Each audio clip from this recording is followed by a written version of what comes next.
তুমি জিনা করো আমার কোনো সমস্যা নাই, তুমি গুনাহ করো আমার কোনো সমস্যা নাই, তুমি নেশা করো আমার কোনো সমস্যা নাই, শুধুমাত্র কেবলমাত্র একটা গুনাহ তুমি আমার কাছে শর্ত দাও, একটা তওবা তুমি আমার কাছে করবা। এই তওবাটা যদি করতে পারো, এই শর্তটা যদি মানতে পারো, তাহলে তোমার সাথে আমার বন্ধুত্ব ঠিক থাকবে। বলে কি এমন কাজ? বলেন আল্লাহর বান্দা ডাক দিয়ে বলে, বন্ধু তুমি আমার হাতের ভেতর হাত দিয়েছো, বলো আজকের পর থেকে যতদিন পর্যন্ত তুমি দুনিয়ার বুকে জীবিত থাকবা কোনদিন আর মিথ্যা কথা বলবা না। আল্লাহর গোলাম চিন্তা করলো, আরে আমার সুদ খাইতে না করে নাই, আমাকে ঘুষ খাইতে নিষেধ করে নাই, আমাকে অন্যায় করতে নিষেধ করে নাই, আমাকে জিনা করতে নিষেধ করে নাই, সব গুনাহ করার অনুমতি আছে, শুধুমাত্র কেবলমাত্র একটা মিথ্যা কথা বর্জন করলে যদি জামানাত ইমামের সাথে বন্ধুত্ব হয়, এর চাইতে বলেন তো সুফার অফার আর কি হতে পারে? আল্লাহর বান্দা গ্রহণ করলেন, আল্লাহর গোলাম এবার বিদায় নিয়ে চলে আসবে। ইমামে আযম আবু হানিফা রাহমাতুল্লাহ আলাইহি ডাক দিয়ে বলে, বন্ধু বন্ধুত্ব করেছো, বন্ধুত্ব করলে হয় না, বন্ধুত্ব হয়েছে 5 বছরের ভিতরে কোনো কথা নাই, বলেন তো দেখি এই বন্ধুত্ব টিকবে? জোরে বলেন। বন্ধুত্ব টিকেই তো হলে মাঝে মধ্যে বন্ধুর সাথে গল্প করতে হয়, চারান্দায় বসতে হয়, কথা কন না কেন? আল্লাহর গোলাম ডাক দিয়ে বলে, বন্ধু তুমি আমার সাথে বন্ধুত্ব করেছো, আমি তোমার সাথে বন্ধুত্ব করেছি, তবে আমার একটা দাবি হলো, বন্ধুত্বের একটা আশা, একটা আকাঙ্ক্ষা, আগামী 3 দিন পর তুমি আমার সাথে আবার খোঁজ গল্প করার জন্য আসবা। আল্লাহর গোলাম বিদায় নিয়ে চলে গেছে। ওই যে পুরাতন আগের যে বন্ধুগুলো ছিল, আজকে মদ খাওয়ার দাওয়াত দেয়, আজকে গুনাহ করার দাওয়াত দেয়। আল্লাহর গোলাম ডাক দিয়ে বলে, আমার শরীর ভালো না, আমার মন ভালো না, আজকে খাবো না, যা। আল্লাহর গোলাম দ্বিতীয় দিন আবার যখন ডাক দেয়, বলেন না না আমার দিল ভালো না, যাও আজকেও আমি খাবো না। তৃতীয় দিন আবার যখন ডাক দেয়, আল্লাহর গোলাম বলে, না না আমি কোনো নেশা করবো না, আমি কোনো খারাপ কাজ করবো না, আমার দিল ভালো নেই, যাও। চতুর্থ দিন আল্লাহর গোলাম সুন্দর করে গোসল করে সুন্দর জামা পরে আল্লাহর গোলাম রওনা হয়ে গেছে। বন্ধুগুলো ডাক দিয়ে বলে, বন্ধু 3 দিন যাবত তোমাকে ডাকতেছে, তুমি কোনো গুনাহ করো না, কোনো নেশা আমাদের সাথে বসো না, কোনো আড্ডায় তুমি আসো না, এখন তুমি সুন্দর কাপড় পরে কোথায় তুমি রওনা হয়ে গেছো? অবসলমান ইমানদার আল্লাহর গোলাম আল্লাহর বান্দা ডাক দিয়ে বলে, বন্ধু তোমরা আমার বন্ধু, যে বন্ধুগুলো তোমরা আমাকে গুনাহের দিকে রাখো, আমার একটা বন্ধু আছে যে বন্ধু আমাকে নেকির দিকে রাখে। আল্লাহু আকবার বলেন। ও মুসলমান ইমানদার আল্লাহর গোলাম, আল্লাহর গোলাম যখন রওনা হয়ে গেছে, ইমামে আযম আবু হানিফা রাহমাতুল্লাহ আলাইহি দরজার সামনে যায় দাঁড়ায় গেছে। তার আগে আমি একটু আপনাদের কাছে জানতে চাই, যেই ব্যক্তি প্রত্যেকদিন 3 প্যাকেট বেনসন সিগারেট ছাড়া চলে না, রাতের বেলা মদের কলকে ছাড়া ঘুম হয় না, আচ্ছা বলেন তো দেখি মদের বোতল ছাড়া যেই ব্যক্তির ঘুম হয় না, হঠাৎ করে যদি সেই ব্যক্তি সব নেশা ছেড়ে দেয়, তার চেহারার দিকে তাকাইলে পরিবর্তন বোঝা যায় কি যায় না? মুসলমান ইমানদার আল্লাহর গোলাম ইমাম আযম আবু হানিফা রাহমাতুল্লাহ আলাইহি তিনার চেহারার দিকে তাকাই বুঝে ফেলেছে আল্লাহর গোলাম ইমাম আযম আবু হানিফা রাহমাতুল্লাহ আলাইহি তিনি দাঁড়ায় গেছে, বন্ধুকে দেখে আগে আসছে, বন্ধুর হাত বাড়ায় দিছে, বন্ধুকে ডাকে বলে, বন্ধু আমার আমি তোমার কাছে একটা জিনিস জানতে চাই। বলে কি আপনি জানতে চান? বলে আমি তোমাকে বলেছি শুধুমাত্র কেবলমাত্র তুমি মিথ্যা কথা বলবে না, কিন্তু তোমার চেহারা দেখে আমি বুঝি তুমি এই 3টা দিনের ভিতরে বুঝি কোনো নেশা করো নাই। আল্লাহর গোলাম ডাক দিয়ে বলে, জি বন্ধু 3টা দিনের ভিতরে কোনো নেশা করি নাই। আল্লাহর গোলাম ইমাম আযম আবু হানিফা রাহমাতুল্লাহ আলাইহি ডাক দিয়ে বলে, বন্ধু আমি তোমাকে নেশা করতে বারণ করি নাই, গুনাহ করতে নিষেধ করি নাই, তাহলে তুমি কেন বাদ দিয়েছো একটু জানতে চাই। মুসলমান বন্ধুরা আমার কথাগুলো দিল দিয়ে বুঝবেন। ভূমিকায় আমি লম্বা কোনো আলোচনা করতে চাই না, আমি সোজা আলোচনার ভিতরে ঢুকতে চাই। আল্লাহ পাক রব্বুল আলামিন আয়াতে কারিমাতে বলেন, ইয়া আইয়ুহাল্লাযীনা আমানুত্তাকুল্লাহ।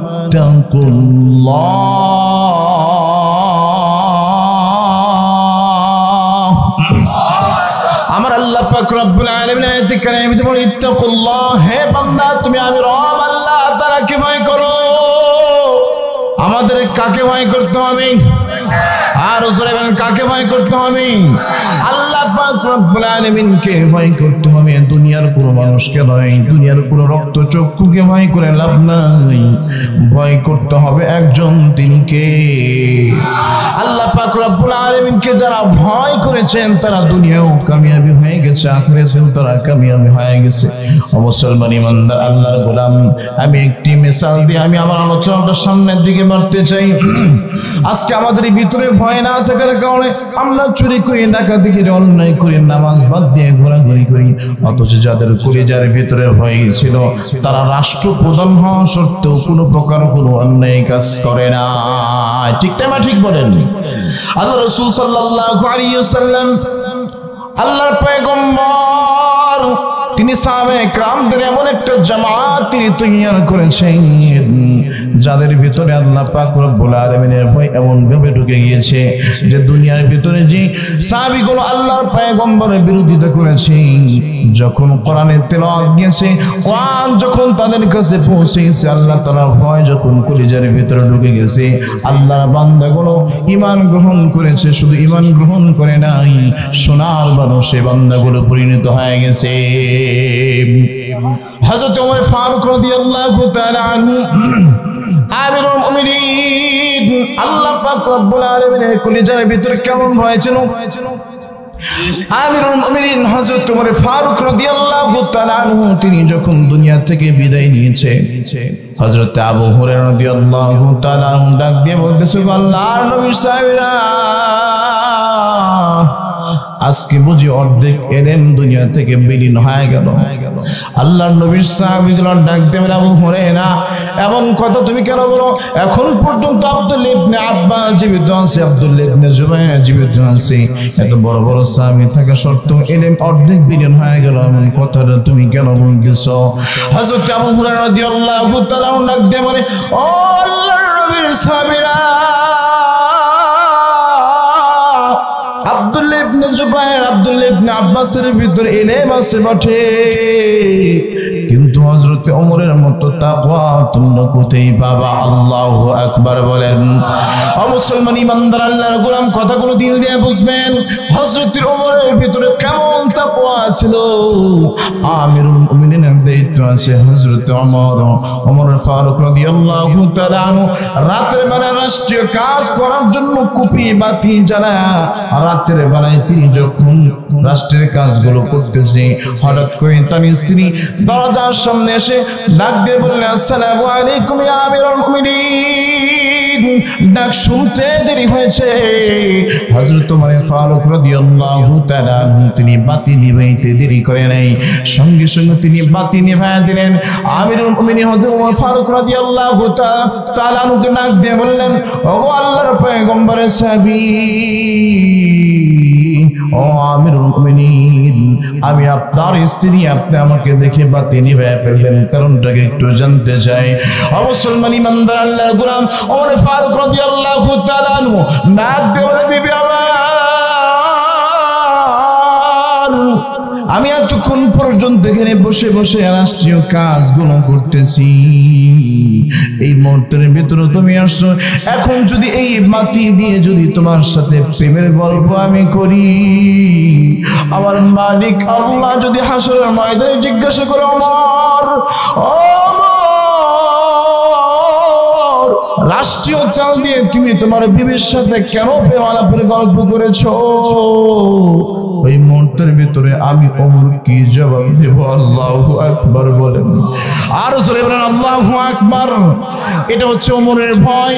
ও মুসলমান ইমানদার আল্লাহর গোলাম, এবং ওমর ফারুক রাদিয়াল্লাহু তাআলা আনহু ডাক দিয়ে বলে, বিবি আমার, তুমি এই সময় আমার কাছে কেন তুমি আসছো একটু জানতে চাই। ডাক দিয়ে বলে, স্বামী আমার, আগামীকাল কি ঈদের দিন, মদিনার বাচ্চাগুলো নতুন নতুন জামা পরে ঈদের ময়দানে যাবে, কিন্তু আমার কলিজার টুকরা সন্তান আব্দুল্লাহ তো কোনো নতুন জামা নাই, নতুন জামার ব্যবস্থা করে দেয়। যায়।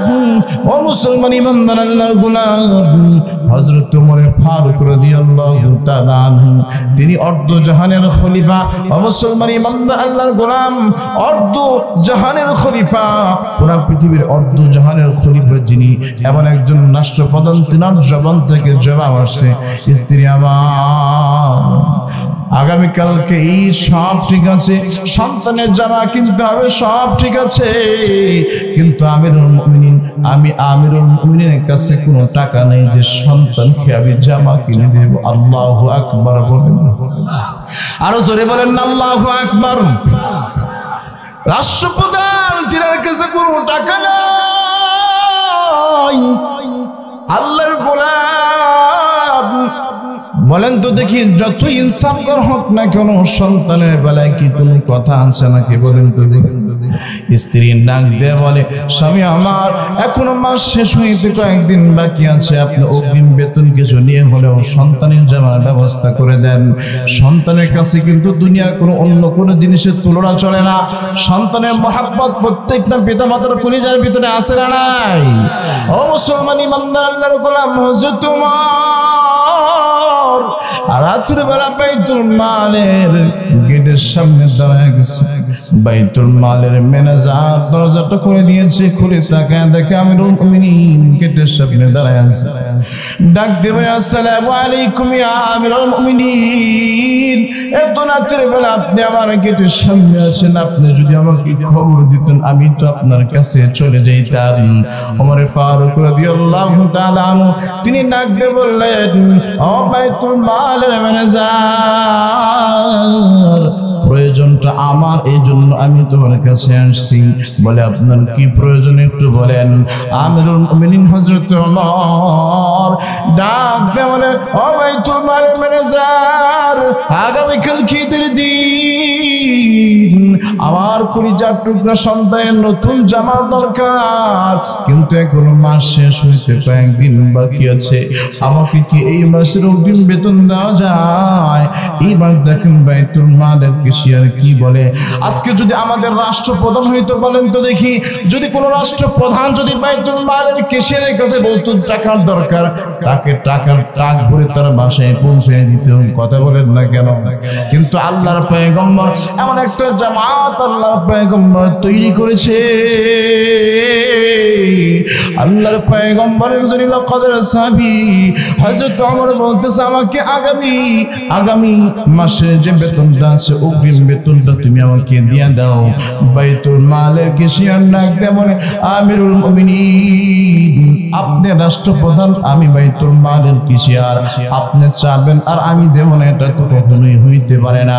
তবে একটা বিষয়, আপনি যে আগামী যে কয়দিন বাকি আছে, আগামী 5 দিন বা 7 দিন আপনি জীবিত থাকবেন, এই একটা সিগনেচার লিখে তো আপনি যদি আমার কাছে দিতে পারেন, তাহলে আপনাকে আমার বেতন দিতে কোনো সমস্যা নাই। আল্লাহু আকবার বলেন। ও মুসলমান ইমানদার আল্লাহর গোলাম হযরত ওমরের দিমাগ খুলে গেছে। ডাক দিয়ে বলে, বাইতুল মালের কেশিয়ার, না না না, আমার বেতনের দরকার নাই। আল্লাহর গোলাম বেতন না নিয়ে চলে আসছে, আর এই তাকওয়া তো হযরত ওমরের কাছে, অন্য কারোর কাছে নাই। ও মুসলমান ইমানদার আল্লাহর গোলাম, আমাদের দেশের রাষ্ট্রীয় প্রধানের মতো হযরত ওমরের ঈমান কিন্তু এমন ছিল না।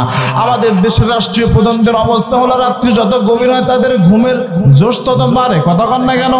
অথচ আমিরুল মুমিনিন হযরত ওমরের অবস্থা হলো এমন, রাত্রি যত গভীর হয় আল্লাহর গোলাম সিভিল বেশে বের হয়ে যায়, প্রজাদের কি অবস্থা দেখার জন্য বের হয়ে যায়। একদিনের ঘটনা, হযরত ওমর ফারুক রাদিয়াল্লাহু তাআলা যখন বের হয়ে গেছে, তিনি লক্ষ্য করে দেখলেন কোথায় থেকে যেন কান্নার আওয়াজ তার কানের ভিতরে ভেসে আসতেছে। হযরত ওমর সে কান্নার আওয়াজ শুনে দৌড়ায় এক পর্যায়ে ওই আওয়াজ পর্যন্ত পৌঁছে গেলেন। তিনি লক্ষ্য করে দেখেন আল্লাহর এক বান্দি চুলার উপরে পাতিল দিয়ে আগুন দিয়ে জ্বালাচ্ছে, কিন্তু পাতিলের ভিতরে কোনো কিছু আছে কিনা তিনি বুঝতেছে না। এদিকে বাচ্চাগুলো ক্রন্দন করতেছে। ওই মূর্তির ভিতরে হযরত ওমর ডাক দিয়ে, ও আল্লাহর বান্দি, রাত্রি বড় গভীর হয়ে গেছে, আপনি এখানে বসে বসে এই চুলার ভিতরে বসে আছেন, কি জ্বালাচ্ছেন আপনি? ডাক দিয়ে বলে, আমাদের দেশে একজন জালেম বাদশা আছে, জালেম আমিরুল মুমিনিন একজন জালেম বাদশা আছে, যে আমার খবর নেয় না। হযরত ওমরের সাথে আমার স্বামী জিহাদের ময়দানে গিয়ে যুদ্ধ করে শহীদ হয়ে গেছে।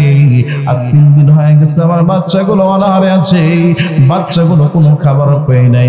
আজ 3 দিন যাবত এইভাবে জ্বালাচ্ছে, বাচ্চাদেরকে বলি খাবার রেডি হচ্ছে, আর বাচ্চাগুলো কাঁদতে কাঁদতে ঘুমায় যায়। এই অবস্থায় আছে আমাদের দেশের রাষ্ট্রপ্রধানের অবস্থা, সে আমার কোনো খবরই নেয় না। ডাক দিয়ে বলো, ও আল্লাহর বান্দি, এই ব্যক্তি সম্পর্কে আপনার কোন অভিযোগ আছে নাকি? আল্লাহর বান্দি ডাক দিয়ে বলো, দুনিয়ার কারোর কাছে কোনো অভিযোগ আমি করব না, আমি অভিযোগ করব আমার আল্লাহ তাআলার কাছে। এই কথা যখন হযরত ওমর শুনেছে, এবার হযরত ওমর তিনার পরিচয়টা তিনি গোপন করলেন। ডাক দিয়ে বলে, মা, আপনি যেহেতু 3 দিন পর্যন্ত অনাহারে আছেন, আপনার সন্তানরা যেহেতু 3 দিন পর্যন্ত অনাহারে আছে, ও মা, আমি আপনার একটু সহযোগিতা করতে চাই, আপনি কি আমাকে সুযোগ করে দিবেন? ডাক দিয়ে বলে, কেমন সহযোগিতা তুমি করতে চাই একটু জানতে চাই। বলে, একটু খাবারের ব্যবস্থা করে দেই। আচ্ছা বলেন তো দেখি, 3 দিন অনাহারে কোনো মা তার বাচ্চার খাবারের কথা বললে কোনো মা কি অস্বীকার করবে?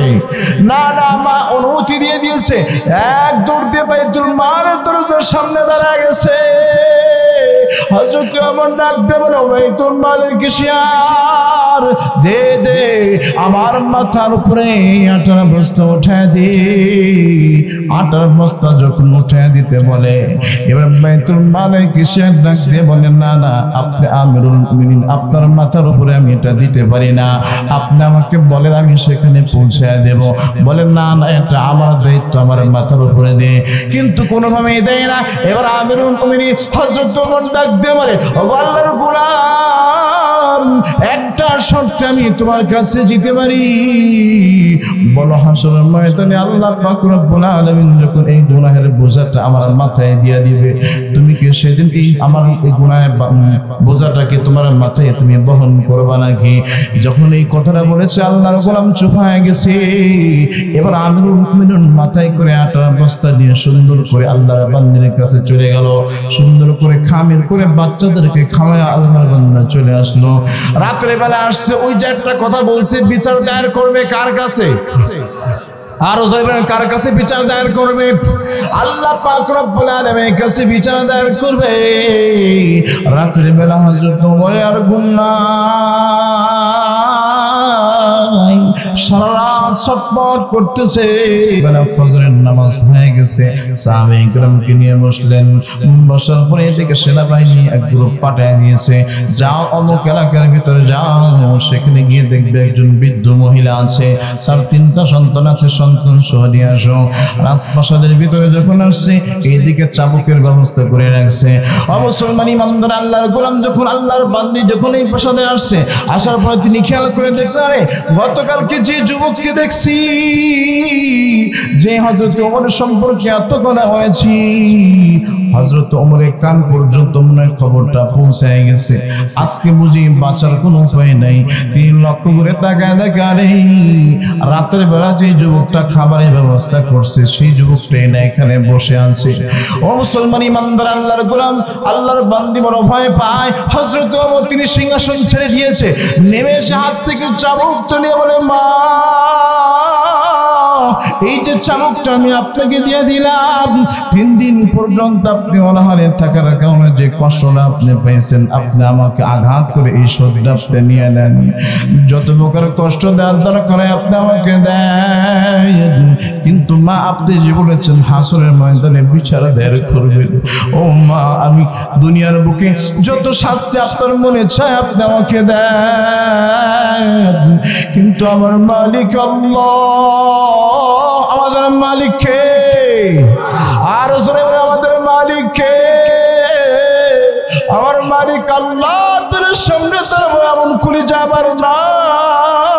নাই।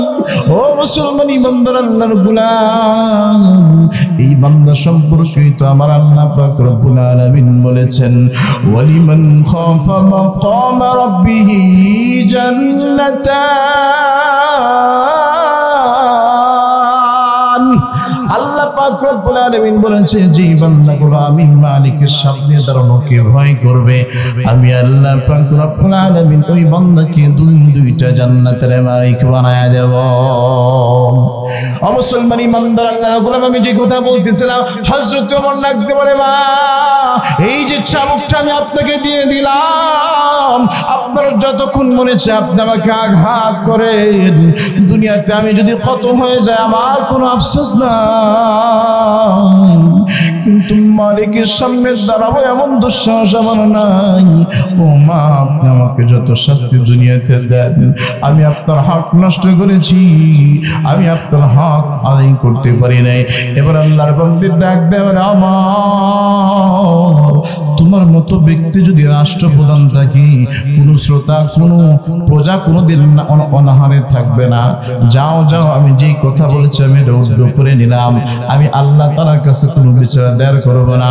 ও মুসলমান ইমানদার আল্লাহর গোলাম, আমি যে কথা বলতেছিলাম যে তাকওয়া, আল্লাহর ভয়, এটা এমন ভয় বান্দার কলিজার ভিতরে যদি তাকওয়া, এই ভয়টা থেকে বান্দা কখনোই কোনো গুনাহের কাজ করতে পারে।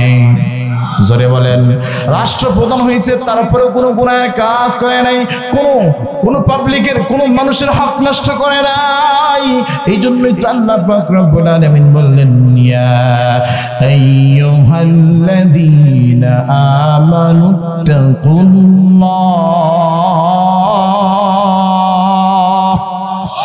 এই জন্যই আল্লাহ পাক রব্বুল আলামিন বলেছে, হে ইমানদার বান্দা বান্দীরা, ইত্তাকুল্লাহ, তোমরা কার ভয় অর্জন করো? আর কার ভয় অর্জন করতে হবে? আল্লাহ পাক রব্বুল আলামিন আয়াতের ভিতরে জানিয়ে দিলেন, ওয়াকুনু মা'আস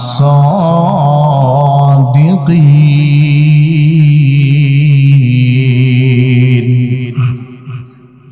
আবার আল্লাহ পাক রব্বুল আলামিন পরে আয়াতের ভিতরে জানিয়ে দিলেন, ও বান্দা, তোমরা আল্লাহ তাআলার ভয় অর্জন করে এবং সত্যবাদী মানুষ যারা, তাদের সহবত তোমরা অর্জন করো, তাদের সংস্পর্শে থাকো। আমি একটু আপনাদের কাছে জানতে চাই, বলেন তো দেখি, দুনিয়ার ভিতরে সবচেয়ে বড় সত্যবাদী কে ছিলেন? আমার আপনার পয়গম্বর জনাবে মুহাম্মদুর রাসূলুল্লাহ সাল্লাল্লাহু আলাইহি ওয়াসাল্লাম। তিনার চাইতে বড় সত্যবাদী কি দুনিয়াতে আর কেউ ছিল নাকি? বলেন। মুসলমান ইমানদার আল্লাহর গোলাম, আল্লাহর পয়গম্বর 40 বছর পর্যন্ত আইয়ামে জাহিলাতের যুগে এই কাফির বেঈমানদের ভিতরে থাকা অবস্থায় কাফির বেঈমান বলে এক বাক্যে বলেছে, আল আমিন, নবী আমার সাদিক, আল্লাহু আকবার বলেন। এমন নবীর উম্মত আমার পয়গম্বর বলেছেন, আমার পয়গম্বর বলেছে, যারা আমার উম্মত হবে, যে উম্মতগুলো আমি নবীকে কলিজা থেকে ভালোবাসবে, আমি নবীর সুন্নাত অর্জন করবে, এই উম্মতগুলো তাদের জীবন দিয়ে দিবে, কখনো তারা মিথ্যা কথা বলবে না। আল্লাহু আকবার বলেন। ও মুসলমান ইমানদার আল্লাহর গোলাম, ছোট্ট একটা মিসাল দিলে আপনাদের বুঝতে পারো সহজ হবে। আমাদের দেশে প্রচলিত যে তাবলীগ আছে, আল্লামা ইলিয়াস রহমাতুল্লাহি আলাইহির মাধ্যমে যে পদ্ধতিটা চালু হয়েছিল, আল্লামা ইলিয়াস রহমাতুল্লাহি আলাইহির বাবা আল্লামা ইয়াহইয়া কান্দলবী রহমাতুল্লাহি আলাইহি, তিনি অত্যন্ত বড় বুজুর্গ একজন ব্যক্তি ছিলেন, বয়োবৃদ্ধ হয়ে গেছে। ওই সময়ের একটা ঘটনা ঘটে গেল, একটা জমি নিয়ে দ্বন্দ্ব হয়েছে। জমিটা সরকারি খাসের জমি, এই জমিটা মুসলমানরা বলতেছে এটা মুসলমানদের জমি, হিন্দু সম্প্রদায়ে যারা ছিল তারা বলতেছে এটা আমাদের জমি। ওই মুহূর্তের ভিতরে মুসলমান ইমানদার আল্লাহর গোলাম চরম ঝগড়া যখন হয়ে গেছে, এক পর্যায়ে এটা বিচার দেওয়া হয়েছে কোর্টে যখন দাঁড়ায় গেছে, এবার জেল হাজত হয়ে যাবে। ও মুসলমান ইমানদার আল্লাহর গোলাম, কোর্ট পর্যন্ত যখন চলে গেছে, এর ফয়সালা কেমনে করা যায়? এবার কোর্টের সিদ্ধান্ত আসছে, এই জমি সম্পর্কে সবচেয়ে প্রবীণ কোনো মানুষ আছে নাকি? এমন কোনো প্রবীণ মানুষ যদি থাকে, সে যদি সাক্ষ্য দেয় মুসলমানের জমি, তাহলে মুসলমানের মসজিদ হবে। আর যদি কোনো সাক্ষ্য দেয় এটা হিন্দুদের জায়গা, তাহলে হিন্দুদের মন্দির হবে। এমন কোন প্রবীণ ব্যক্তি থাকলে তোমরা খুঁজে বের করো। মুসলমান ইমানদার আল্লাহর গোলাম কথাগুলো দিল দিয়ে বুঝবেন। খুঁজতে খুঁজতে হঠাৎ করে আল্লামা ইয়াহইয়া কান্দলবী রাহমাতুল্লাহ আলাইহির কথা যখন স্মরণ হয়ে গেছে, আচ্ছা বলেন তো দেখি, ইয়াহইয়া কান্দলবী তিনি মুসলমানের পক্ষের লোক কি লোক? তিনি তো মুসলমানের পক্ষের লোক। মুসলমানরা সকলেই খুশি হয়ে গেছে, আর এটা তো আমাদের দলের লোক, আমাদের পক্ষের লোক, কোন সমস্যা নাই, রায় আমাদের পক্ষে আসবে। কিন্তু হিন্দু সম্প্রদায় যখন ইয়াহইয়া কান্দলবীর নামটা শুনেছে, তারাও এক বাক্যে বিশ্বাস করে নিয়েছে, আরে ইয়াহইয়া কান্দলবীর জীবন চলে যেতে পারে, সে কখনো মিথ্যার আশ্রয় নেবে না। ঠিক আছে, মুরব্বির কথা আমরা মানতে রাজি। ইয়াহইয়া কান্দলবী যেটা বলবে, যেই পক্ষে রায় দিবে, এই রায় আমরা মেনে নেব না। মুসলমান ভাইয়েরা আমার, এখন বিচার কার্য শুরু হয়ে গেছে। কাঠগড়ায় দাঁড়িয়ে গেছে, আসামির কাঠগড়ায় নয়, সাক্ষীর কাঠগড়ায় যখন দাঁড়িয়ে গেছে, এবার যখন জজ সাহেব বিচার কার্য শুরু করেছে, বিচার কার্য শুরু করার পর বলতেছে, ইয়াহইয়া কান্দলবী, সকলেই আপনার দিকে তাকিয়ে আছে, আপনি সবচেয়ে বয়োবৃদ্ধ মানুষ, আপনি যে রায়টা দিবেন আপনার কথা মতো আজকে এই ফয়সালাটা হয়ে যাবে। মুসলমান ইমানদার আল্লাহর গোলাম ইয়াহইয়া কান্দলবী চুপ করে রইলেন। কিছুক্ষণ পর্যন্ত চুপ থাকার পর এবার আল্লাহর গোলাম মুখ খুলতেছে, নাক টেনে যে জায়গাটি নিয়ে দ্বন্দ্ব, আমার যতটুকু স্মরণ আছে এই জায়গাটা সরকারি খাস জমি। এই জায়গার ভিতরে সর্বপ্রথম হিন্দু সম্প্রদায় তারাই দখলে নিয়েছিল, পরবর্তীতে মুসলমানগুলো এই জায়গায় দখলে গিয়েছে। জজ সাহেব ইয়াহইয়া কান্দলবীর কথা অনুযায়ী হিন্দুদের পক্ষে রায় দিয়ে দিল, পরের দিনই সেখানে মন্দির তৈরি হয়ে যাবে।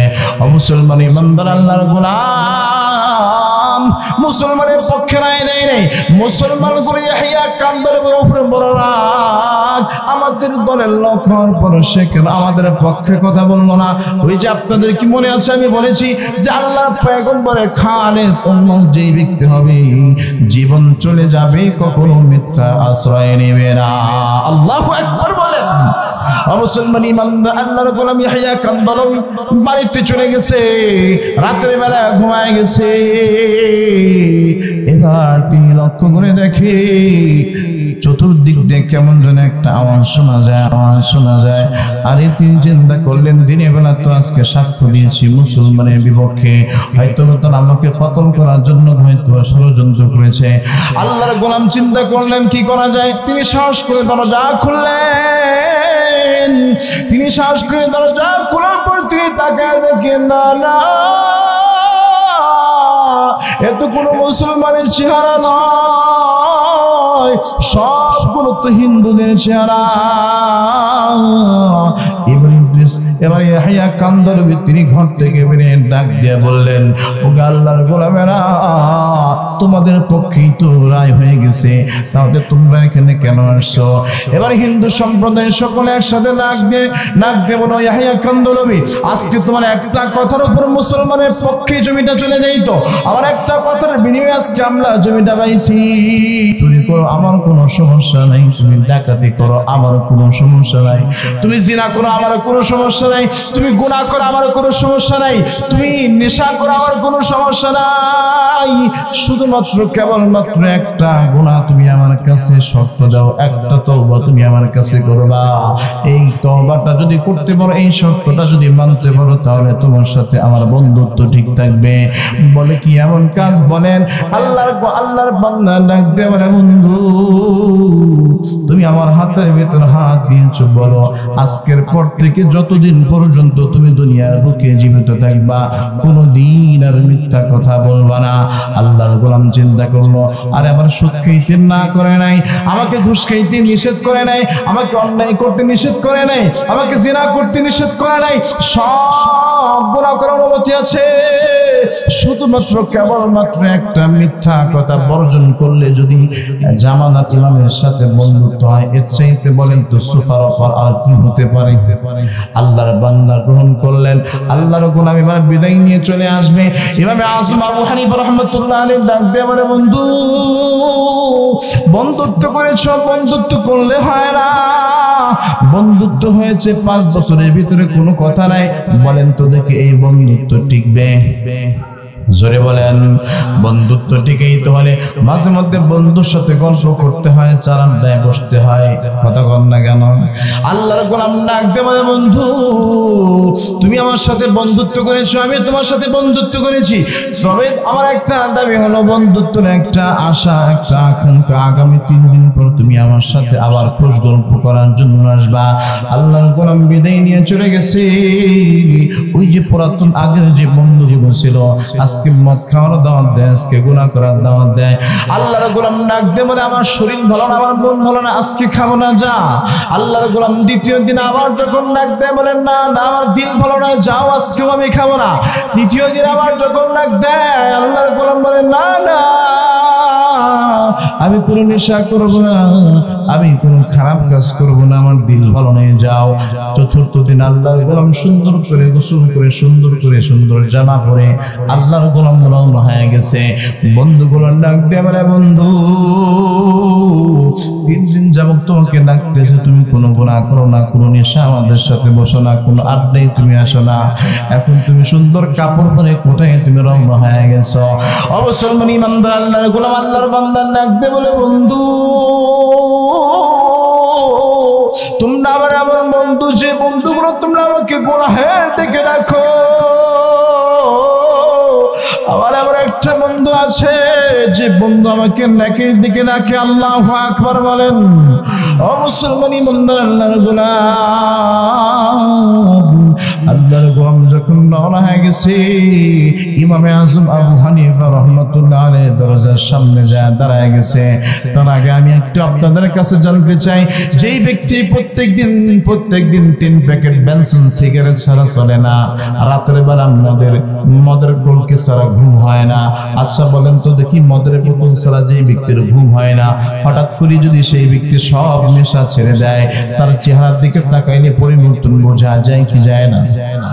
মুসলমান ইমানদার আল্লাহর গোলাম ইমাম আযম আবু হানিফা রাহমাতুল্লাহ আলাইহি তিনার চেহারার দিকে তাকাই বুঝে ফেলেছে আল্লাহর গোলাম ইমাম আযম আবু হানিফা রাহমাতুল্লাহ আলাইহি তিনি দাঁড়ায় গেছে, বন্ধুকে দেখে আগে আসছে, বন্ধুর হাত বাড়ায় দিছে, বন্ধুকে ডাকে বলে, বন্ধু আমার আমি তোমার কাছে একটা জিনিস জানতে চাই। বলে, কি আপনি জানতে চান? বলে, আমি তোমাকে বলেছি শুধুমাত্র কেবলমাত্র তুমি মিথ্যা কথা বলবে না, কিন্তু তোমার চেহারা দেখে আমি বুঝি তুমি এই 3টা দিনের ভিতরে বুঝি কোনো নেশা করো নাই। আল্লাহর গোলাম ডাক দিয়ে বলে, জি বন্ধু 3টা দিনের ভিতরে কোনো নেশা করি নাই। আল্লাহর গোলাম ইমাম আযম আবু হানিফা রাহমাতুল্লাহ আলাইহি ডাক দিয়ে বলে, বন্ধু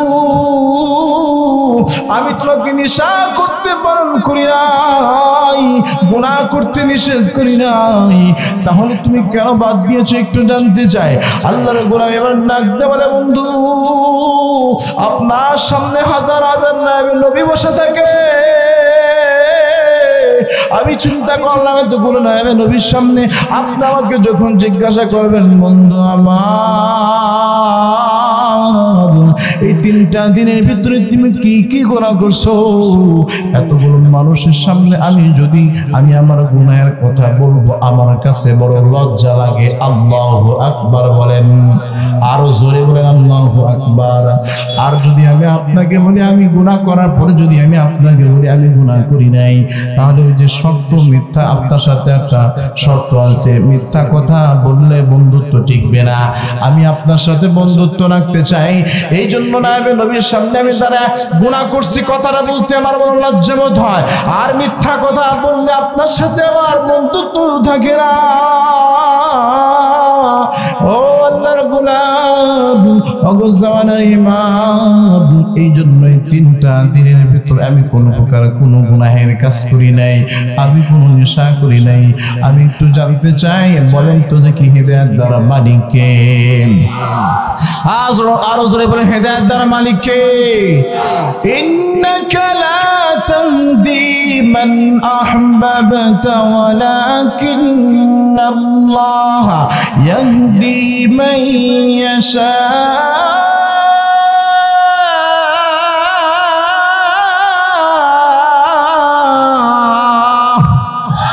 হেদায়েতের মালিক আমার আল্লাহ, আমার পয়গম্বর হেদায়েতের মালিক নয়।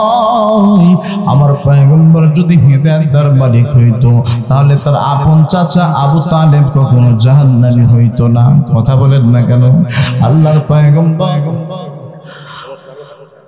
পয়গম্বর সাল্লাল্লাহু আলাইহি ওয়াসাল্লাম তার আপন চাচা শিয়রে দাঁড়ায় দাঁড়ায় বারবার ডাক দিয়ে বলছে, ও চাচা আমার,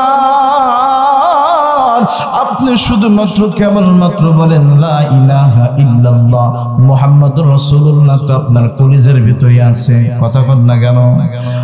আবু তালেব সে যদিও জাহান্নামে, আল্লাহর পয়গম্বরকে এত ভালোবাসে, দুনিয়ার কোন মানুষ এত ভালোবাসে না।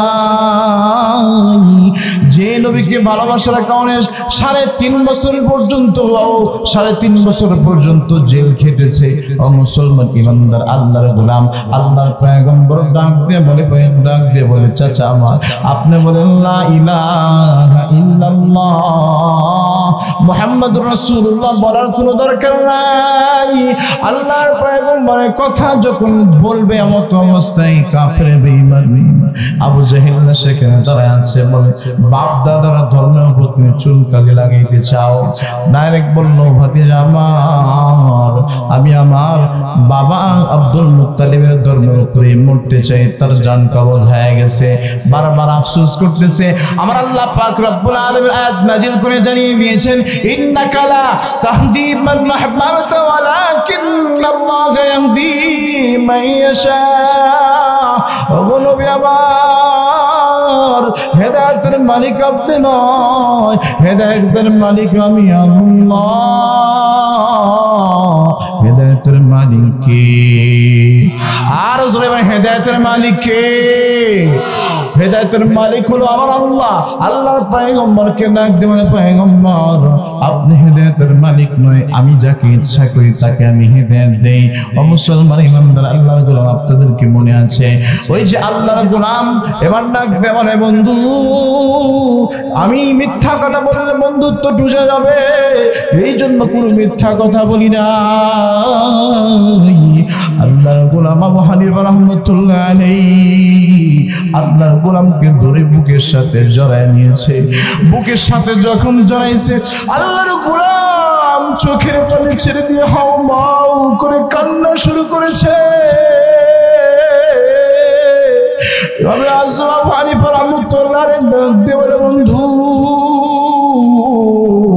আমি কি তোমাকে কোনো প্রকার কোনো কষ্ট দিয়েছি? বলেন না না, আপনি কোনো কষ্ট দেন নাই। বলে তাহলে তুমি কান্দো কেন, একটু জানতে চাই। ডাক দিয়ে বলে, ও আল্লাহর গোলাম, কেবলমাত্র 3টা দিন, সারাটা জীবন আমি গুনাহ করেছি, এমন কোনো গুনাহ নেই আমার জীবনে করি নাই। শুধুমাত্র কেবলমাত্র 3টা দিন গুনাহ না করার কারণে আপনি জামানার ইমাম, আপনার সিনার সাথে আমার সিনাটা ঠেকে গেছে। যে মালিক রব আল্লাহ, আমাদের রব কি? একটু জবান ছেড়ে দিয়ে মহাব্বতে বলেন না, আমাদের রব কে? আর জোরে বলেন, আমাদের রব কে? আমাদের রব যে রব বান্দাকে সৃষ্টি করেছে। আপনি যদি 3 দিন গুনাহ না করার কারণে আপনার সিনার সাথে আপনি লাগাইতে পারেন, মালিক আল্লাহ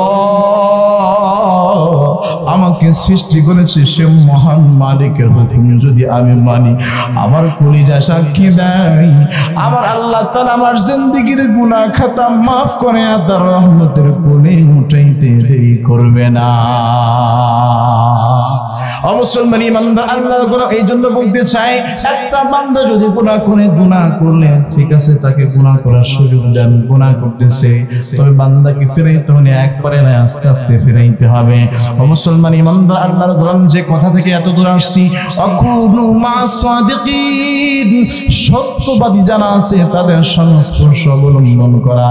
এই বান্দা কোন সত্যবাদীদের সংস্পর্শে থাকার কারণে আল্লাহর ওলি হয়ে গেছে, ঠিক না ভাই? ঠিক বলুন, ঠিক বলুন।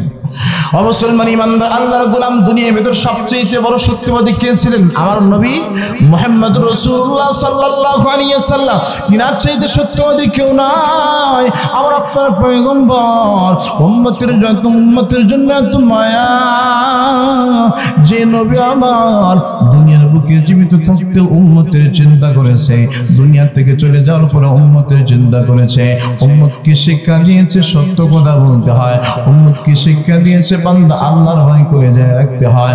ও মুসলমান ইমানদার আল্লাহর গোলাম, আমার পয়গম্বর এত মায়া, দুনিয়ার বুকে যতদিন দুনিয়ার বুকে জীবিত ছিলেন উম্মতি বলে কেঁদেছে।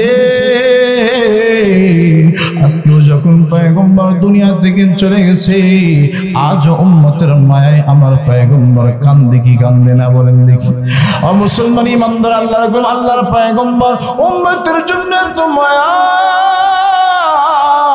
হাসরের ময়দান যখন শুরু হয়ে যাবে, জাহান্নাম যখন গুড়ি গুড়ি করে আওয়াজ করে বান্দার দিকে আগাইতে থাকবে, আমার পয়গম্বর ডাক দিয়ে বলবে, আল্লাহ, আমার একটা উম্মতকে যদি জাহান্নামে খেয়ে ফেলে, ও মালিক আল্লাহ, আমি পয়গম্বর কিন্তু তোমার জান্নাতে যাব না। মুসলমান ইমানদার আল্লাহর গোলাম, আমার আপনার পয়গম্বর উম্মতের জন্য কত মায়া। আমার আপনার পয়গম্বরকে আল্লাহ পাক রব্বুল আলামিন কিয়ামতের ময়দানে একটা মাকামে মাহমুদ দান করবে। আল্লাহর পয়গম্বরকে বলবে, আল্লাহর পয়গম্বর বসেন, ও পয়গম্বর আপনি বসেন। আল্লাহর পয়গম্বরকে বারবার যখন বলা হবে, আল্লাহর পয়গম্বর শুধুমাত্র কেবলমাত্র ডান হাতটা রাখবে, কিন্তু বসবে না। আল্লাহর ফেরেশতা জিবরাইল ডাকতে বলে, পয়গম্বর আল্লাহ তাআলা আপনাকে সম্মানের চেয়ার দিয়েছে, আপনি বসেন। বলে, না না, আমি যদি এই চেয়ারে বসি, আবার গুনাহগার উম্মত আল্লাহ ফেরেশতাগুলো যদি তাদেরকে শিকল দিয়ে বেঁধে জাহান্নামের ভিতরে ফেলে দেয়, এই উম্মতদেরকে বাঁচাবে কি? আল্লাহু আকবার বলেন। এই জন্য উম্মতের মায়া, উম্মতের চিন্তা আমি বসতে পারি না। আল্লাহ পয়গম্বর সাল্লাল্লাহু আলাইহি ওয়াসাল্লাম শুধুমাত্র কেবলমাত্র ডান হাতটা দিয়ে থাকবে। ও মুসলমান ইমানদার আল্লাহর গোলাম, আল্লাহর এক ফেরেশতা আসবে, ডাক দিয়ে বলবে, পয়গম্বর আমি মাত্র দেখে আসলাম আপনার একজন উম্মত জাহান্নামের দিকে যায়। বলে, কোন দিক দিয়ে যায়? আল্লাহর পয়গম্বর দৌড়ায় গেছে। আল্লাহর ফেরেশতার হাতটা ধরে ডাক দিয়ে বলবে, ওগো আল্লাহর ফেরেশতা, আমার উম্মতের অপরাধ কি? ডাক দিয়ে বলে, পয়গম্বর আপনার উম্মতের অপরাধ হলো তার গুনাহ বেশি হয়ে গেছে, নেকির পাল্লাটা পাতলা হয়ে গেছে। আল্লাহর পয়গম্বর বলবে, আমি তার নেকির আরেকবার মিজানের পাল্লায় মাপতে চাই। যখন মাপতে চাইবে, আল্লাহর পয়গম্বর চিরকুট দিবে, তো আল্লাহ পাক রব্বুল আলামিন কুদরতি ভাবে ওই বান্দার আমলনামা আল্লাহ তাআলা ওজন করে দিবে। ও মুসলমান ইমানদার আল্লাহর গোলাম, আল্লাহর পয়গম্বর উম্মতকে কত ভালোবাসে। ও বাজার কেমনে বললে আপনারা বুঝবেন, আমি বুঝি না। আল্লাহর পয়গম্বর সাল্লাল্লাহু আলাইহি ওয়াসাল্লাম যখন উম্মতি উম্মতি বলে কাঁদবে, আল্লাহর ফেরেশতা ডাক দিয়ে বলবে, আল্লাহ তোমার পয়গম্বর সারাটা জীবন উম্মতের জন্য ক্রন্দন করেছে, আজ ওই হাসরের ময়দানে উম্মতের জন্য কান্দে। আল্লাহ পাক রব্বুল আলামিন ডাক দিয়ে বলবে, জিবরাইল পয়গম্বর কাছে যাও, আমার পয়গম্বর কি চায় দেখো।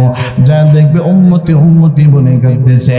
আল্লাহ পাক রব্বুল আলামিন ঘোষণা করবে, এ জিবরাইল যাও আমার পয়গম্বরকে জানায় দাও, আমি আল্লাহ পাক রব্বুল আলামিন উম্মতি মুহাম্মাদীকে, উম্মতি মুহাম্মাদীর অর্ধেক উম্মতকে আমি আল্লাহ তাআলা বিনা হিসেবে মাফ করে দিলাম। ও মুসলমান ইমানদার, আল্লাহর গোলাম, আমরা সুবহানাল্লাহ বলেছি, আমরা বড় খুশি। কথা বল না কেন, খুশি না? আমরা বড় খুশি হয়ে গেছি। কিন্তু আল্লাহর পয়গম্বরের কাছে যখন আসবে, আল্লাহর পয়গম্বর মাথা উঠাবে না। আল্লাহর পয়গম্বর আরো জোরে চিল্লা কান্দন করবে। ওই মুহূর্তের ভিতরে আল্লাহর পয়গম্বর যখন কাঁদবে, আল্লাহর ফেরেশতা ডাক দিয়ে বলবে, আল্লাহ তোমার পয়গম্বর তো মাথা উঠায় না, তোমার পয়গম্বর তো আরো জোরে কান্দন শুরু করেছে। বাজান নেই, একটু দিনটা নরম করে দেন, একটু বিষয় একটু দিলটা নরম করে দেন। দুনিয়ার বুকে স্বাভাবিকভাবে দেখবেন, কোনো বাড়িতে যদি ছোট্ট বাচ্চা থাকে, 6 মাস বা 1 বছরের বাচ্চা যদি থাকে, মায়ের হাতে অনেকগুলো কাজ আছে, কাজ করতেছে। ছোট্ট বাচ্চা এবার খাবার খাওয়ার জন্য কান্দন শুরু করেছে। মায়ের হাতে যখন কাজ আছে, মা তার ফুপুকে বা খালাকে বা তার বড় বোনকে পাঠায় দিল, যাও একটু বাচ্চাটা ধরো, আমি আমার হাতের কাজটা শেষ করে আমি আসি। খেয়াল করে দেখবেন, বাচ্চা যখন চোখ বন্ধ করে, হঠাৎ করে বাচ্চাকে যখন ধরা হয়, এই বাচ্চাকে যখন ধরা হয়, এই বাচ্চা যখন তাকায় দেখে তার মা আসে নাই, ওই মুহূর্তের ভিতরে দেখবেন বাচ্চা কিন্তু কান্না বন্ধ করে না, বাচ্চা কিন্তু চোখ বন্ধ করে আরো জোরে জোরে চিল্লায় কান্দে। ঠিক না? ঠিক বলেন? কারণ বাচ্চা জানে আমার ফুফু আমাকে মোহাব্বত করে ভালোবাসে, আমার খালা আমাকে মোহাব্বত করে ভালোবাসে, আমার বউ মোহাব্বত করে ভালোবাসে, সব ঠিক আছে, কিন্তু আমার পেটের ভিতরে যে ক্ষুধা, এই ক্ষুধা নিবারণ হওয়ার জন্য একজনের দরকার, সেটা হলো আমার মা। আমার মা আসে নাই, অতএব আমার কান্না বন্ধ করা যাবে না। আল্লাহর বান্দা আরো চোখ বন্ধ করে জোরে জোরে কান্দন করতে থাকে। ও মুসলমান ইমানদার, আল্লাহর গোলাম, সেই কথা আমি বলতে চাই। আল্লাহর পয়গম্বরের কাছে যখন খবর আসবে, ও পয়গম্বর অর্ধেক উম্মতকে maaf করে দিয়েছে, আল্লাহর পয়গম্বর অঝর নয়নে কাঁদবে। কারণ আল্লাহর পয়গম্বর জানে, লিমানিল মুলকুল ইয়াউম লিল্লাহিল ওয়াহিদিল কাহ্হার। আজকে হাসরের ময়দানে পয়গম্বরের সামনে, হাসরের ময়দানে আল্লাহ তাআলার সামনে দাঁড়ানোর মতো দুঃসাহস কারো নাই। শুধুমাত্র একজন ব্যক্তি সুপারিশ করার সাহস আছে, তিনি হলো আমার আপনার পয়গম্বর জনাবে মুহাম্মদ রাসূলুল্লাহ সাল্লাল্লাহু আলাইহি ওয়াসাল্লাম। ও মুসলমান ইমানদার, আল্লাহর গোলাম, আল্লাহর পয়গম্বর বুঝতে পারছেন, আজকে আমি যখন মাথা উঠায় দেব, বাকি উম্মতদের কি অবস্থা হবে। আরো অঝর নয় যখন কান্দে, এবার আল্লাহর ফেরেশতা জিবরাইল ডাক দিয়ে বলে, আল্লাহ আপনার পয়গম্বর তো মাথা উঠায় না। আল্লাহ পাক রব্বুল আলামিন ডাক দিয়ে বলে, জিবরাইল আজকে দিনে আমার পয়গম্বর মাথা উঠাবে না, কারণ জানে পয়গম্বরের সুপারিশ ছাড়া আজকে জান্নাতে যাওয়া বড় কঠিন। অর্ধেক উম্মত ক্ষমা পেয়েছে, বাকি অর্ধেক ক্ষমা পায় নাই। যাও আমার পয়গম্বরকে জানা দাও, শিরিক মুক্ত ইবাদত করে যারা আসছে, সামান্যতম ঈমান নিয়ে যারা আসছে, যারা শিরিক করে নাই, এমন যত উম্মত আছে, সকল উম্মতকে আমি আল্লাহ তাআলা বিনা হিসেবে মাফ করে দিলাম। ও মুসলমান ইমানদার, আল্লাহর গোলাম, এই জন্য বললাম, আল্লাহর পয়গম্বরের ভালোবাসা করে যায় থাকা দরকার আছে না নাই? ও মুসলমান ইমানদার, আল্লাহর গোলাম, আল্লাহর পয়গম্বরকে যে যত বেশি ভালোবাসে, তারা দুনিয়াতে তত আল্লাহ পাক রব্বুল আলামিনের বেশি পেয়ারা হয়ে গেছে। ঠিক না? ঠিক বলেন? ও মুসলমান ইমানদার, আল্লাহর গোলাম, আল্লাহর পয়গম্বর এমন একটা জামাত তৈরি করছে, যে জামাত কিয়ামত পর্যন্ত আনেওয়ালা যত মানুষ আসবে, কোন একজন বান্দা যদি আল্লাহর পয়গম্বর একজন সাহাবীকে অনুসরণ করে, তো আমার আল্লাহ পাক রব্বুল আলামিনের পয়গম্বর জানিয়েছেন, ওই বান্দার জন্য জান্নাত যথেষ্ট হয়ে যাবে। একজন সাহাবীকে অনুসরণ করবে। আজকে তো আমরা দুনিয়াদার যারা আছে, দুনিয়ার নেতা যারা আছে, তাদের পিছনে আমরা করি, অথচ একজন মুসলমানের শ্রেষ্ঠ নেতার নাম কি বলেন তো দেখি? মুহাম্মাদুর রাসূলুল্লাহ সাল্লাল্লাহু আলাইহি ওয়াসাল্লাম। তিনার চাইতে বড় নেতা দুনিয়াতে আর কেউ নেই, আছে নাকি বলেন? ও মুসলমান ইমানদার, আল্লাহর গোলাম, আল্লাহর পয়গম্বরের ভালোবাসা কলিজার ভিতরে থাকতে হবে। আল্লাহর পয়গম্বরের ভালোবাসা কলিজার ভিতরে থাকা না, শুধু জবানে বললে হবে ভালোবাসা ভালোবাসা। কথা কর না কেন? শুধু জবানে বললাম ভালোবাসা ভালোবাসা হবে, কথা বলেন। আল্লাহ পাক রব্বুল আলামিন বলেছেন কুল ইন কুনতুম তুহিব্বুনাল্লাহ ফাত্তাবিউনি ইউহিব্বুকুমুল্লাহ। আল্লাহ পাক রব্বুল আলামিন জানিয়েছেন তোমরা যদি আমার পয়গম্বরকে, তোমরা যদি আমি আল্লাহ তাআলা ভালোবাসতে চাও, ফাত্তাবিউনি, তোমরা আমার নবীকে অনুসরণ করো। আল্লাহর পয়গম্বরকে অনুসরণ করতে হবে। আল্লাহর পয়গম্বরকে অনুসরণ করলে আল্লাহর নবীকে আপনারা ভালোবাসতে হবে না। আল্লাহর নবীকে ভালোবাসলে আল্লাহ তাআলাকে আপনারা ভালোবাসতে হবে না। আর আল্লাহ রাব্বুল আলামিন সেই বান্দাকে ভালোবাসবে। সুবহানাল্লাহ বলেন। ও মুসলমান ইমানদার আল্লাহর গোলাম, এইজন্য আল্লাহর পয়গম্বর জানিয়েছেন উম্মতের দল, আমি পয়গম্বরকে তোমরা আজকে পাবা না। মান আহাব্বা সুন্নতি ফাকাদ আহাব্বানি ওয়া মান আহাব্বানি কানা মাই ফিল জান্নাহ। সুবহানাল্লাহ বলেন। আল্লাহর পয়গম্বর বলে আমাকে তোমরা পাবা না, তবে আমার সুন্নাত তোমরা পাবা।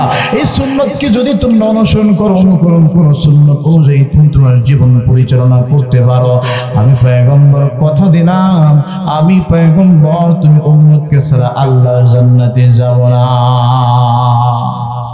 ও মুসলমান ইমানদার আল্লাহর গোলাম, আল্লাহ পাক রব্বুল আলামিন যেটা বলতেছিলাম আফুরু মা সাদিকিন, যে কথা থেকে আমি একটু ভিতরে ঢুকেছিলাম, আল্লাহ পাক রব্বুল আলামিন দুনিয়ার বুকে যত মানুষ সৃষ্টি করেছেন, যত মানুষকে আল্লাহ তাআলা বানিয়েছেন, সবচেয়ে সত্যবাদী করে আমার আপনার পয়গম্বরকে বানিয়েছেন।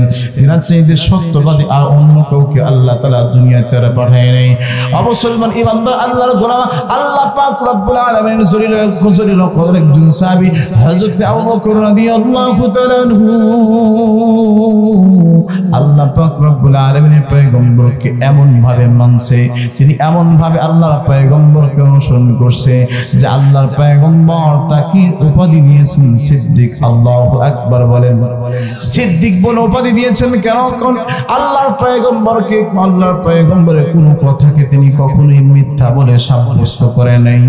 এই জন্য আল্লাহ পাক রব্বুল আলামিনের পয়গম্বর তিনাকে সিদ্দিক বলে উপাধি দিয়ে দিয়েছে।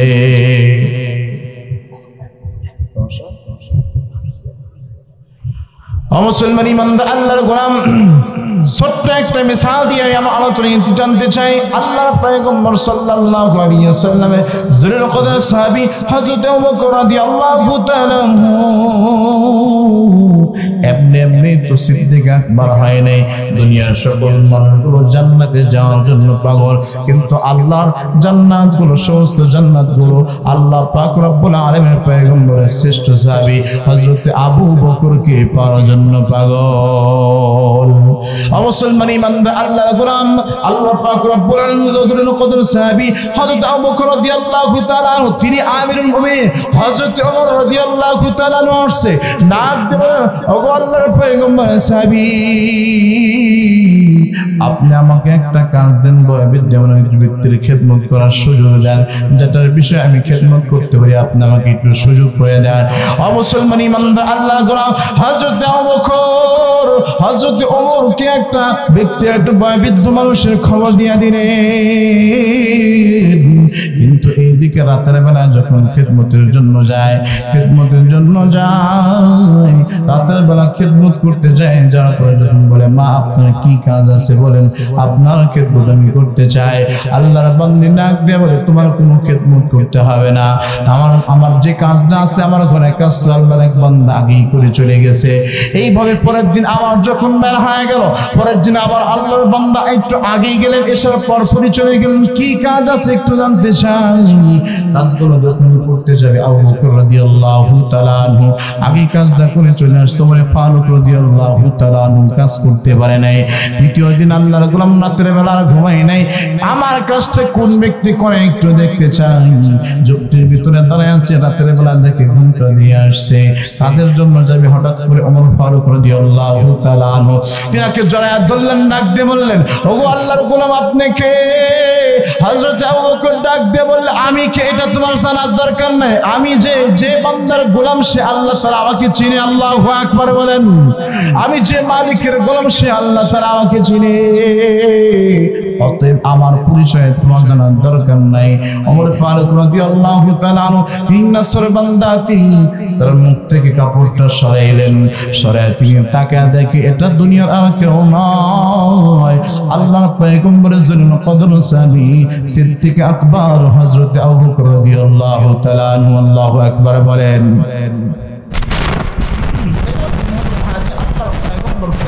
রাজি আসেন তো ইনশাআল্লাহ? সত্যবাদীদের পক্ষে থাকতে রাজি আসেন তো ইনশাআল্লাহ? মাশাআল্লাহ। দীর্ঘক্ষণ সময় পর্যন্ত আপনারা অপেক্ষা করতেছিলেন। হ্যাঁ, এতক্ষণ পর্যন্ত মোমবাতির আলোতে চলতেছিল। হ্যাঁ, এখন যেহেতু বিদ্যুতের বাতি চলে আসছে, বলেন তো দেখি, বিদ্যুতের বাতি যখন চলে আসে তখন কি মোমবাতির আর কোনো দরকার হয়? প্রধান বক্তা আমার শ্রদ্ধেয় বড় ভাই সাইদ আহমদ সাহেব চলে আসছেন ইনশাআল্লাহ। ওনার শরীর কণ্ঠে ইনশাআল্লাহ যেমন সঙ্গীত গানে মাশাআল্লাহ, যেমন চেহারা সব কিছু দিয়ে ভরপুর ইনশাআল্লাহ আপনাদেরকে পছন্দ করে দেবেন ইনশাআল্লাহ। যতটুকু আলোচনা হয়েছে বক্তা শ্রোতা সকলকে আমল করার তৌফিক দান, আমিন। ওয়া আখির দাওয়ানা আলহামদুলিল্লাহি রাব্বিল আলামিন। আসসালামু আলাইকুম ওয়া রাহমাতুল্লাহি ওয়া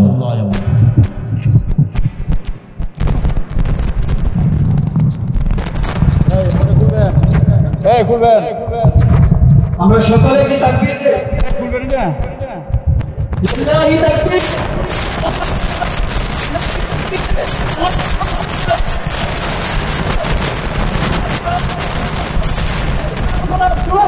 মাহফিলের পক্ষ থেকে সম্মানিত উপস্থিতি, আমরা যার অপেক্ষায় অবক্ষমান, তিনি আমাদের সামনে এখনই মূল্যবান তাকবীর পেশ করবেন।